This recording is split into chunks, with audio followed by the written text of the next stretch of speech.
Hi అండి, ఎలా ఉన్నారు? బాగున్నారా? బాగుండాలని కోరుకుంటున్నాను. నేను మీ లక్ష్మిని.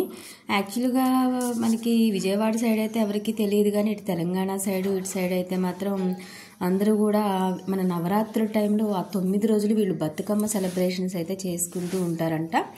అండ్ 9 రోజులు 9 పేర్లు అయితే ఉన్నాయి. ఏదో చద్దమ్మ బతుకమ్మ అని, ఎంగిలి మెతుకులు బతుకమ్మ అని, అలా రకరకాలుగా అయితే ఉన్నాయి. యాక్చువల్గా ఇవన్నీ కూడా మనకి స్కూల్కి దగ్గరలో ఉండే ఒక ఆంటీ వాళ్ళైతే అటు సైడ్ వాళ్ళనమాట. వాళ్ళైతే ఇవన్నీ మంచిగా సెలబ్రేట్ అయితే చేస్తారు.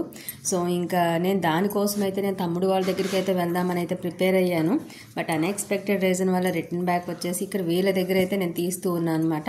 మా బొడ్డ బ్యాచ్ని కూడా స్కూల్ నుంచి తీసుకువచ్చేసేసాను వాళ్ళ దగ్గరికి. వాళ్ళే ఆడుకుంటారులే అని చెప్పేసి నేను వీడియో తీసుకోవడం కోసం ఒక 1 అవర్ టైం అయితే యాక్చువల్గా పూలకి, బంతి పువ్వులకి అయితే ఇలా చీపిరి పుల్లలు చించి పెట్టి అలా చేస్తూ ఉంటాం. మా ఆంటీ ఇచ్చిన ట్రైనింగ్తో మా బొడ్డోళ్ళందరూ కూడా పెడుతూనే ఉన్నారు, చేస్తూ ఉన్నారు. నాకైతే నవ్వు వచ్చింది. ఫస్ట్ టైం అయితే ఇది చూస్తున్నాను. దీనికి పర్టికులర్ రీజన్ అంటే ఏమీ లేదు, ఒక కారణం కానీ లేకపోతే స్టోరీ కానీ ఏమి ఉండదంట. కాకపోతే ఏంటంటే ఈ నవరాత్రులప్పుడు ఈ బతుకమ్మ పండుగ అంటే, బతుకమ్మ అంటే అమ్మవారి రూపమే.